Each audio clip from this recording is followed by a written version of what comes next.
There are two ways you can own a property in the UK. Most common is joint tenants, where co-owners have an interest in the whole property.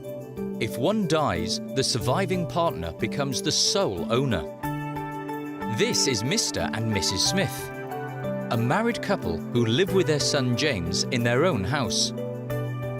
If Mr. Smith dies, the house passes entirely to Mrs. Smith. This might seem to be appropriate, but let's look at the consequences. Later on, Mrs. Smith meets Mr. Jones, who also has a child of his own. Mrs. Smith marries Mr. Jones, becoming Mrs. Jones. Sadly, Mrs. Jones passes away without making a will.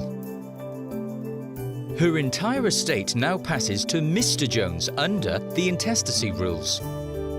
And when Mr. Jones passes away, the house follows his bloodline going to his son, meaning Mr. Smith's son James doesn't inherit anything, something Mr. Smith would not want to happen. But there is a solution.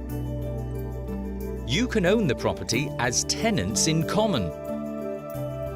This means Mr. and Mrs. Smith own the house on a 50-50 basis. If one person dies, their half of the house passes into their estate.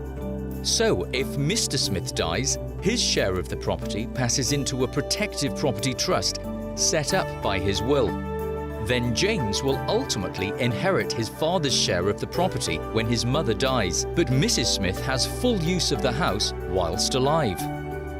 And if Mrs. Smith marries Mr. Jones, Mr. Smith's share of the property is still held for his son and not passed on to anyone else.